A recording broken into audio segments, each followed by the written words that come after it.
There's a fact about your brain that most of us were handed somewhere in school or in a documentary or from someone who sounded like they knew what they were talking about. The brain is a biological machine. It takes in information, runs it through its wiring, and produces what we experience as thought, emotion, memory, personality. Consciousness, in this version of the story, is simply what happens when enough neurons fire in the right sequence. A byproduct, an output, the machine doing its job. It's a tidy explanation, and for a long time, science mostly agreed with it. But here's where it gets interesting, because that same science has started returning from the lab with findings that don't quite fit the tidy version anymore. A single meditation session can measurably restructure synaptic connections within days. One carefully guided experience can so completely reorganize the brain's dominant operating network that personality itself shifts permanently after a single encounter. And monks who have spent years in sustained contemplative practice don't just think differently from the rest of us. The electrical activity in their brains oscillates at frequencies that, until about a decade ago, researchers believed no human nervous system could physically sustain. So here's the question that I find genuinely difficult to shake. If the brain produces consciousness, then who exactly is doing the meditating that rewires the brain? The machine is reprogramming itself, but machines don't do that. Something else seems to be at the controls.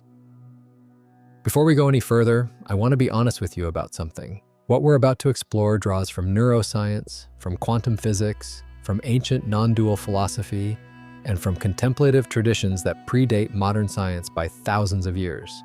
None of what follows is handed to you as absolute truth. I don't have all the answers. I'm not sure anyone does. What I'm inviting you to do is hold these ideas lightly, feel for what resonates in your own experience, and release what doesn't. You are the final authority on your own consciousness. What I can tell you is, the story is more interesting than we were told, and we're just getting started. Let's start with this morning, not a hypothetical morning. Your morning. The alarm, or maybe you were already half awake before it went off, which somehow feels worse. The reach for the phone, not a conscious decision, just a reflex. The hand moving before the eyes are fully open. And the thoughts were already mid-sentence, like they never actually stopped. Yesterday's conversation that didn't go quite right. The thing you said that you've replayed 12 times since. The thing you need to do tomorrow that your mind is already rehearsing at 6 in the morning, just to make sure you haven't forgotten how to worry about it. This is not a character flaw. I want to be clear about that. What you're experiencing in those first minutes of a day is something neuroscientists have a name for. It's called the default mode network, a cluster of brain regions that activates most powerfully when you're not focused on anything external. When there's nothing particular demanding your attention, this network steps in. It scans, it narrates, it pulls you into the past to review what went wrong and into the future to pre-solve what might. It maintains your social self, quietly calculating how you appear to others, whether you're keeping up, whether you're safe. It does this because it was built to do this. For 200,000 years, this circuit kept the species alive. You're here because your ancestors had a brain that never really switched off. The problem is that it was designed for a world of immediate physical threats. It's now running in a world of emails. And there's a particular exhaustion that comes with it. One that's hard to name, but very easy to recognize once someone points at it. It's the exhaustion of being constantly narrated at, by yourself. The inner monologue that provides commentary on everything, including the commentary. The feeling of carrying your entire personal history into every single moment, like luggage you didn't choose but can't seem to put down. You can be standing in front of something genuinely beautiful, a sunset, a quiet street after rain, a face you love, and somewhere in the middle of it, a thought arrives about a bill you forgot to pay. And just like that, you're gone. The beautiful thing happened. You were technically there, but you weren't quite present for it. There are subtler textures to this too. The low-frequency hum of inadequacy, that persistent background sense of being slightly behind, slightly not enough, not quite where you're supposed to be by now, though nobody can clearly say who decided where that was.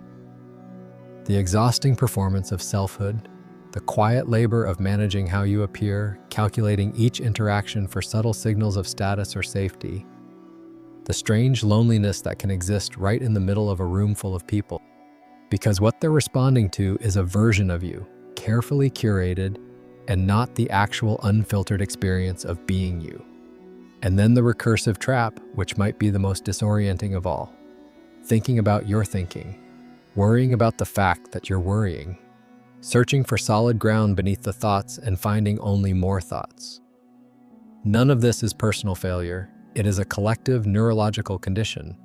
Billions of people running the same operating system in a world the operating system was never designed for. Here's the first piece of genuinely surprising news. The network generating all of this noise, it isn't you. It's a circuit, a specific, mappable, measurable circuit. And one of the most important things neuroscience has learned in the past 20 years is something ancient traditions intuited long before the first EEG machine was ever built. Circuits can be rewired. Imagine a snow globe. Inside it, a small figure standing in a blizzard of white. Thoughts, memories, fears, half-finished plans, things that haven't happened yet, things that happened years ago and still somehow feel unresolved. The figure inside believes the storm is the whole world. They can't see the glass. They have no idea there's a pair of hands holding the globe, calm, still, watching from outside. Right now, we're inside the globe. The storm is real. The cold is real. I'm not going to tell you it isn't, but I want you to keep that image somewhere in the back of your mind, because something is holding this thing. And we're going to find out what. Let's talk about what's actually happening inside your head when the storm picks up. The default mode network, the circuit we just named, is the most energy-hungry network in the entire brain. At rest, doing nothing externally directed, it consumes more glucose than almost any other system in your body. And what is it spending all that energy on? Mostly on you, specifically on the story of you. Your history, your reputation, your future, your place in the social hierarchy. Neuroscientist Marcus Reichel first mapped this network in 2001, and in the decades since, it has become one of the most studied systems in all of brain science. The default mode network is hyperactivated in depression, in anxiety, in PTSD and OCD. Its default setting is self-referential. It filters virtually all experience through one persistent question. What does this mean for me? That is the survival brain doing its job. A dismissive message from a colleague fires the same alarm circuitry as a predator on the open savanna. So what happens when that circuit quiets? In 2004, neuroscientist Antoine Lutz placed EEG electrodes on the scalps of long-term Buddhist monks and asked them to enter a state of open compassion. What appeared on the monitor stopped the research team. Gamma waves, brain oscillations between 30 and 150 hertz, began spiking to amplitudes existing neuroscience had considered impossible to sustain. But the amplitude wasn't even the most striking finding, it was the synchrony. Regions of the brain that don't normally communicate began oscillating together. The brain wasn't simply more active, it was more integrated, operating as a unified whole rather than a collection of competing departments. And the monks' resting baseline gamma levels, measured before the meditation even began, were already permanently elevated. Years of practice hadn't just changed what they could access, it had changed the brain's default operating frequency. Then a 2024 Nature study confirmed something that surprised the field. A single psilocybin session produced the same collapse of default mode network dominance, with structural changes persisting 3 weeks after the compound had left the body. The molecule was gone, the rewiring remained. Which means it wasn't the chemical doing the reorganizing, it was the experience. The felt sense of the boundary between self and world dissolving. That experience itself rewired the brain. Consciousness, encountering its own deeper nature, restructuring the organ it moves through. Now here's what I find almost unreasonably fascinating. 2,000 years ago, a practitioner named Patanjali defined the entire practice of yoga in 4 Sanskrit words. Yogas, Chitta Vritti Nirodha. Yoga is the cessation of the fluctuations of the mind. Chitta, the mental field. Vritti, the whirling, the constant oscillation. Nirodha, the stilling. He was describing a technology for quieting the default noise of the mind so that the pure seer beneath it could rest in its own nature. The parallel is not poetic, it is structural. The vritti Patanjali mapped are precisely what neuroscience measures as default mode network activity. The cessation of vritti is, in neurological terms, the collapse of DMN dominance. What remains when the fluctuations cease, Patanjali calls swarupa, your true nature. What remains when the DMN quiets, neuroscience calls gamma synchronized integrated awareness. Two traditions, 2,000 years apart, the same map. Most of us have already touched this shift without recognizing it. Researchers call it flow, selective DMN suppression, networks that normally compete suddenly cooperating. Athletes call it the zone. Artists call it channeling. The brain calls it integration. And it is not a rare gift, it is a direction. Every moment of genuine absorption, every experience of beauty that stops the thinking mind mid-sentence, those aren't accidents. They are previews of what the brain is becoming. I want to slow down here. What comes next doesn't move faster by being rushed. Let this one land at its own pace. We've been talking about the brain, circuits, frequencies, ancient maps of the mind. But there's a question underneath all of that science that the science itself keeps brushing up against without quite being able to answer. And it starts, of all places, in physics. In the double-slit experiment, a photon behaves as a wave, existing in all possible states simultaneously until the moment it is observed. The act of observation collapses all that probability into a single definite event. What this revealed is that the observer is not separate from the experiment. The observer participates in producing the result. The line between the one watching and the thing being watched is not as clean as we assumed. Physicist David Bohm spent his career arguing that what we experience as separate objects, separate selves, separate events, is the surface of something far deeper, an underlying wholeness in which everything is already enfolded into everything else. Separation isn't an illusion exactly, it's an incomplete view. Like seeing the ocean's surface and concluding that waves are the whole story. Science, at its most honest edges, keeps arriving at this door, and then, carefully, respectfully, stops just short of walking through it. Ancient inquiry walked through it a long time ago. In Advaita Vedanta, the non-dual philosophy of teachers like Ramana Maharshi and Nisargadatta Maharaj, the central question is not what is the nature of reality. It is something far more intimate. The question is, what is the nature of the one who is asking? Ramana gave the same instruction to virtually everyone who came to him. Turn the attention around. Ask with complete sincerity, who is asking? Follow that thread inward, not as philosophy, as direct investigation. What that inquiry consistently finds, across every tradition that has taken it seriously, is something quietly astonishing. You cannot find a separate self. You find thoughts about a self, sensations labeled as mine. A convincing story about a person with a history and a set of problems. But beneath all of that, underneath the story, underneath the thoughts, underneath the sensations, what you find is something that has no edges, something that Nisargadatta called the sense of I am. Not I am this, not I am that, just I am. Pure presence, awareness without an object. The knowing that knows before any specific content arises within it. The DMN generates the story of self, but the awareness that notices the DMN generating the story, what is that? It has no location. It doesn't appear on a brain scan. It was not born with your body, and it doesn't age with your neurons. It is more like the screen, the space in which all of this is appearing. Try this right now. Notice there is sound wherever you are. Notice that you know there is sound. Now, notice the one who knows. You cannot locate it, but you cannot deny it either. You are using it right now. This capacity to be aware prior to any story or judgment, this is what you actually are. And here is what I find most quietly remarkable. Even during the hardest moments of your life, the real loss, the real fear, the real grief, the awareness in which those moments appeared was never damaged. The contents of experience can be devastating, but the space in which experience happens was never touched. It was here before the storm started. It will be here when the storm quiets.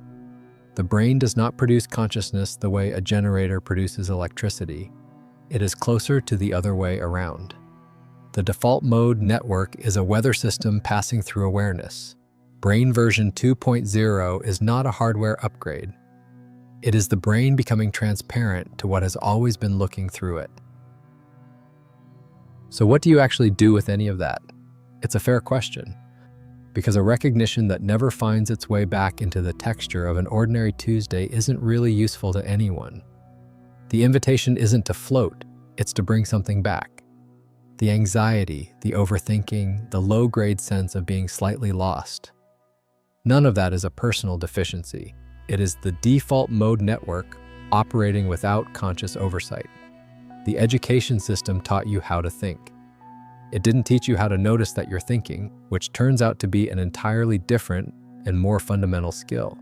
But here's what the recognition from what we were talking about actually gives you. Not the elimination of difficult thoughts, not a permanent state of bliss that you have to maintain and protect. Something quieter and more durable than either of those things. A third position. Between being swept away by the content of your mind and trying to suppress it, there is a third option, witnessing it. When anxiety arises, the old response is to merge with it. I am anxious. As though anxiety is a definition rather than a weather event. The new response is to notice it as something appearing in awareness. There is anxiety. That small shift, observer separated from the observed, even by a hairline gap, changes everything. The grip loosens, not because you forced it, because you stopped being entirely inside it. When overthinking starts, don't try to stop the thoughts. That's one of the more reliably futile human activities. Instead, shift attention to the awareness that is already noticing the thoughts.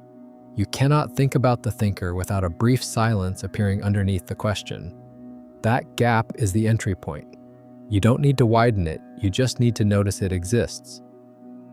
When the feeling of being lost arrives, and there will be days, try Ramana's question. Not what should I do, but who is the one feeling lost? The lost one, when looked at directly, becomes difficult to locate. The awareness looking for the lost self is not itself lost. It is always already here. Now, the practices that actually install this at the level of the nervous system, because insight without embodiment tends to fade. Meditation. Even 8 weeks of consistent mindfulness practice measurably reduces DMN activity and increases gamma coherence. The mechanism is simple. You are repeatedly practicing the act of noticing a thought without becoming it. The brain is a use-dependent organ. What you practice, it builds. Breath work, coherent breathing, around 5.5 breath cycles per minute, directly activates the parasympathetic nervous system, inhibiting the DMN's threat monitoring at the physiological level. You don't always need to meditate your way out of a spiral. Sometimes you breathe your way out first, and the clarity follows. Flow state engagement. You already know the activities that do this for you, where time disappears, the monologue goes quiet, and you emerge feeling more like yourself. Deep creative work, movement, music, nature without a destination. These are not luxuries. They are neurological maintenance, and one practice requiring no cushion, no special conditions whatsoever. Once per day, just a single, unhurried moment. Ask, what is aware right now? Don't search for an answer. The asking is the practice. The question, genuinely posed, turns attention in the right direction. And the right direction, it turns out, is the only place you've never actually looked. If something in this video landed for you, not as an idea you collected, but as something that briefly went quiet inside you, something that recognized itself, then I want to say this directly. Subscribing to this channel is not a favor to us. It's not an algorithm decision or a gesture of politeness. It's something closer to a vote. A vote cast in your own awareness for the version of yourself that is willing to keep looking. That doesn't want the easy answer, that suspects, has always quietly suspected, that there is more to the story of what you are than you were ever officially told.